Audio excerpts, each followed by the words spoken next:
வணக்கம். இன்றைக்கி நம்ம வந்து ஃபிட்பிட் இன்ஸ்பயர் ஹெச்ஆர் அதோட அன்பாக்சிங் ரிவ்யூ பார்க்க போகிறோம். இதோட டீட்டெயில் பாக்ஸில் என்ன போட்டிருக்காங்கன்னு பார்ப்போம். நம்ம வந்து ஸ்விம்மிங் பூலில் யூஸ் பண்ணலான்னு போட்டிருக்காங்க. ஹார்ட் வந்து எவ்வளோ துடிக்குது அந்த டீட்டெயில் காமிக்கணும்னு சொல்லியிருக்காங்க. ஸ்லீப்பிங் மோடு போட்டிருக்காங்க. மெசேஜ் நோட்டிஃபிகேஷன் போட்டிருக்காங்க. சார்ஜ் கொடுத்துருக்காங்க. ஒரு வாட்டி சார்ஜ் பண்ணால் 5 நாளைக்கு சார்ஜ் நிற்கும்னு சொல்லியிருக்காங்க. பாக்ஸ் ஓப்பன் பண்ணி உள்ளே பார்ப்போம். வாட்சை கொடுத்துருக்காங்க. வாட்செல்லாம் வேறு என்ன கொடுத்துருக்காங்கன்னு பார்ப்போம். வாட்சுக்கு வந்து ஸ்பேர் கொடுத்துருக்காங்க. சார்ஜர் கொடுத்துருக்காங்க. மேனுவல் கொடுத்துருக்காங்க. இதை தவிர வேறு ஒன்றும் பாக்ஸில் இல்லை. இப்போ நம்ம வாட்ச் ஆன் பண்ணுவோம். வாட்ச் ஆன் ஆகிட்டு இப்போதைக்கு வந்து நம்ம வந்து ஒரு டிவைஸில் கனெக்ட் பண்ணி பார்ப்போம். ஆண்ட்ராய்டு iOS எதுவாக இருந்தாலும் அதுக்கு ஆப் இருக்கும். ஆப்பை இன்ஸ்டால் பண்ணிவிட்டு செக் பண்ணி பார்ப்போம். ஆப்பை இன்ஸ்டால் பண்ணியாச்சு.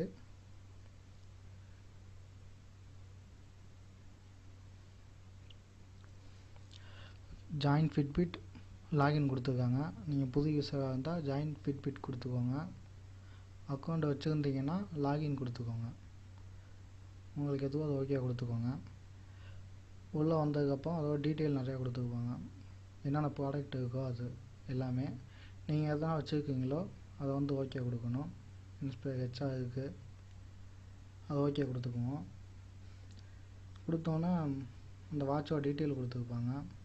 டேர்ம்ஸ் அண்ட் கண்டிஷன் அக்ரி கொடுத்தாச்சு. இப்போதைக்கு வந்து நம்ம வாட்சுக்கு வந்து ஒரு கோடு ஒன்று வரும். அந்த கோடை டைப் பண்ணோன்னே தான் அந்த ஆப்பு வந்து ஆக்டிவேட் ஆகும். கோடு வந்துச்சு. அந்த கோடை டைப் பண்ணுவோம். ஓகே, டைப் பண்ணியாச்சு. பண்ணிட்டு ஓகே கொடுத்தாச்சு. ஓகே, வாட்ச் எப்படி யூஸ் பண்ணுறோன்னு கொடுத்துருக்காங்க. சார்ஜ் பண்ணுறது மற்ற டீட்டெயில் ஒன்று ஒன்றா கொடுத்துருப்பாங்க. நீங்கள் வேணுன்னா பொறுமையாக படித்து பார்த்துக்கலாம். ஓகே,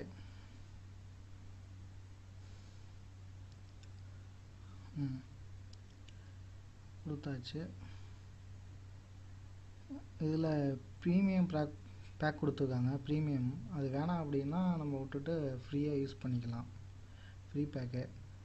இதில் வந்து நேம் வந்துருச்சு. நம்மளோட நேம் வேணுனாலும் அதில் மாற்றிக்கலாம். ப்ளைனாக இருக்குது. நம்ம கையில் கட்டிட்டு இப்போதைக்கு எப்படி ஒர்க் ஆகுதுன்னு செக் பண்ணி பார்ப்போம். ஓகே, வேறு ஒன்றும் டீட்டெயிலில் கையில் கட்டினாலும் காட்டும். ஓகே, இப்போ வந்து நடக்கிறப்ப இதில் வந்து ஸ்டெப்ஸு தெரியும். ஏற்கனவே கொஞ்சம் நடந்தது, ஆனால் ஸ்லோவாக தான் ஆட் ஆகுது, ரொம்ப ஃபாஸ்ட்டாக இல்லை. இன்னும் கனெக்ட் ஆகலை. ஓகே, கனெக்ட் ஆகிட்டு இது நடக்கிறது வந்து ஒவ்வொரு ஸ்டெப்பாக காட்டிக்கிட்டே இருக்கும். இதை நம்ம வாட்ச்லேயும் பார்த்துக்கலாம், மொபைல்லையும் பார்த்துக்கலாம். லைவாக காட்டிகிட்டு இருக்கோம். கனெக்ட் ஆகுது. கீழே வந்து வேறு என்ன இருக்குதுன்னு பார்த்தீங்கன்னா ஹார்ட் பீட் கொடுத்துருக்காங்க. அது வந்து துடிக்கிறது. அந்த இதுதான். ஆமாம், இந்த லைவாக ரெண்டையும் பார்த்துக்கலாம். ஹார்ட் பீட் துடிக்கிறது காட்டிகிட்டு இருக்குது பார்த்தீங்களா. மேலே ஸ்டெப்ஸ் நடக்கிறது. ஓகே, வாட்சில் வேறு என்ன நிறையா ஃபியூச்சர் கொடுத்துருக்காங்க. நம்ம ரன்னிங் போகிறப்ப காட்டும், சைக்கிளிங் போகிறப்ப யூஸ் பண்ணுறது, ஸ்விம் பண்ணுறப்ப யூஸ் பண்ணுறது, ட்ரெட்மில்லு, வெயிட் லிஃப்ட் பண்ணுறப்ப, டைமர் கொடுத்துருக்காங்க. நம்ம வந்து நமக்கு எதாவது கால் வந்தது அப்படின்னா இதில் காட்டும். ஆனால் நம்ம வந்து பேச முடியாது. நேம் மட்டும் பார்த்துக்கலாம். அந்த ஃபியூச்சர் தான் இருக்குது. இப்போதைக்கு ஆன் பண்ணது பார்த்தோம். வந்து ரீஸ்டார்ட் பண்ணுறோம் வாட்சை. எப்படி ரீஸ்டார்ட் பண்ணுறதுன்னு பார்ப்போம். ஏன்னா வாட்சை நம்ம வந்து இன்னொருத்தவங்கள்ட்ட கொடுக்குறோம், அப்படி இல்லைனா வெயிட் லாஸ் பண்ணுறப்ப அதை யூஸ் பண்ணுறோம். அதுக்காக ரீஸ்டார்ட் பண்ணி பார்ப்போம். ரீஸ்டார்ட் பண்ணோம்னா பிராண்ட் நியூ வாட்ச் எப்படி இருந்ததோ அந்த மாதிரி ஆகிடும். உங்களுக்கு வந்து அந்த ஸ்டெப்ஸு நம்ம எவ்வளோ நடந்திருக்கோம் ஹார்ட் பீட் எதுவுமே காட்டாது, க்ளீனாக ஆகிடும். ஒரு புது வாட்ச் எப்படி இருந்ததோ அந்த மாதிரி ஆகிடும்.